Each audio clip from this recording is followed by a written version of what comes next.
Good morning, everybody. Welcome back to the Morning Bible.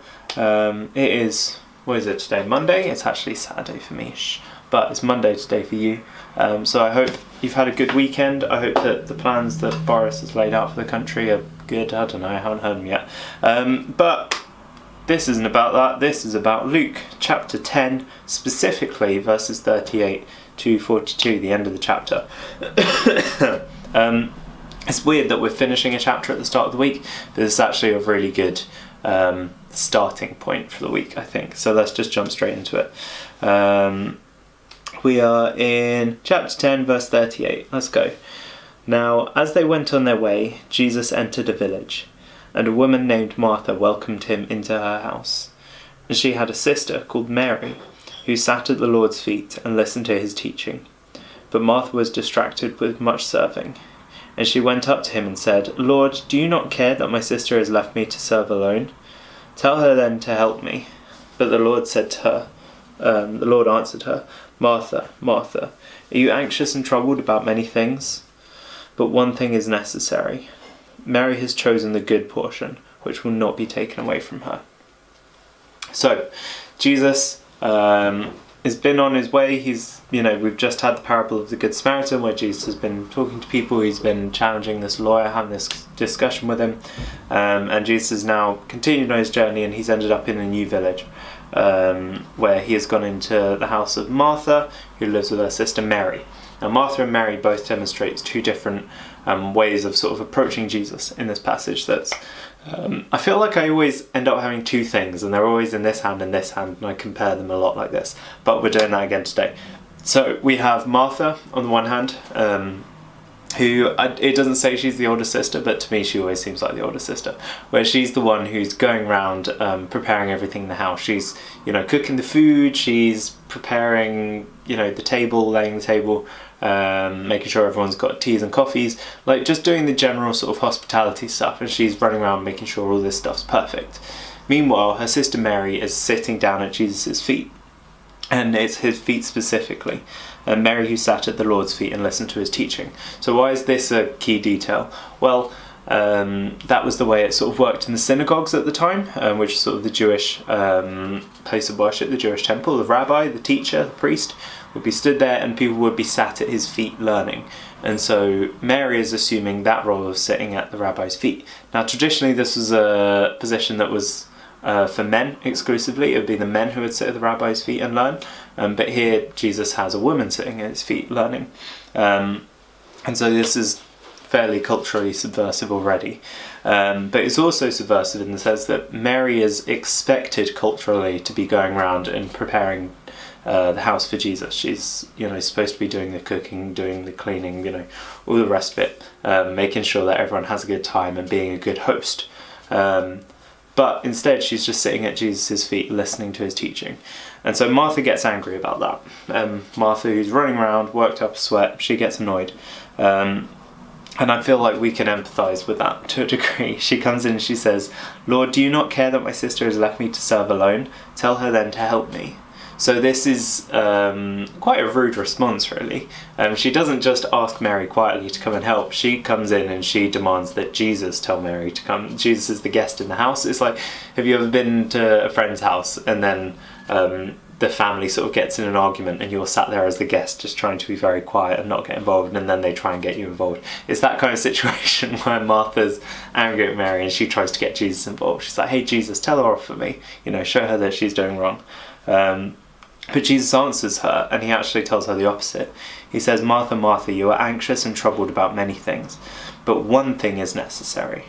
Mary has chosen the good portion, which will not be taken away from her." So this seems like quite a cryptic response. But the word portion is the interesting bit. The Bible talks about God being our portion, and that's intended to mean he is all we need. That he is our portion. He fulfills us. He satisfies us like a portion of food would. He is our portion. And so Mary is treating Jesus in her house as her portion. He is the only thing she needs to tend to. He is the only thing that she needs to sort of listen to and be working with right now, is listening to him. So Martha's not very happy about this, but this is what Mary's chosen, and Jesus points to this as actually being the correct way of behaving. He's saying it's better for her to be sat down at my feet and listening to my teaching and learning from me than running around being busy. Now, there are a few asterisks we need to put on this passage. One, this isn't Jesus saying don't work hard, don't do things, don't be hospitable, don't be nice to people. We've seen very clearly from the stories of the 72 disciples that Jesus sent out and the 12 disciples that welcoming someone into your home and providing for you and feeding them is a good thing. Showing hospitality is a good godly trait. What Jesus is saying is don't be obsessed with being busy over spending time with him. Busyness can be good, but only when it's with the right heart, with the right intention, working for the right things, and only when it is balanced with actually sitting down and spending time with God and resting and not being busy. The Jewish tradition had the Sabbath, which God put in place as one of the laws. You must keep the Sabbath holy, and the Sabbath was one day of the week where you weren't allowed to do any work and you had to rest. And so this passage is a challenge for us on that. It's saying, you need to be able to sit down and rest when it's the time to rest. There's a time to work and there's a time to rest. Jesus is saying, when I'm in your house, when I'm teaching, when I'm sat there talking to you, that's the time where you need to rest and spend time with me. So I feel like it's very relevant for us in our culture. Maybe not so much right now. We're less busy than we normally are, but normally we're very busy and we pride ourselves on being busy. We like to walk around saying, oh, well, I'm just so tired. I've been doing this and this and this and this and this, and I didn't sleep at all last night because I was up late helping with this, and then I had to get up early for this. And we love to kind of show off about how busy we are. Sorry, I was so busy I didn't even finish that sentence. We love to show off about how busy we are. But Jesus is challenging us, saying, look, what are you busy doing? He says to Martha directly, he says, you are anxious and troubled about many things. Working hard isn't a bad thing, but being anxious and troubled about all these different things is a problem. Some translations have it saying that, oh no, my translation even does. It says Martha was distracted with much serving in verse 40. The original word that distracted, they translate into distracted, has sort of connotations being pulled in different directions. So Jesus is saying, you're letting yourself be pulled this way and that way by other things.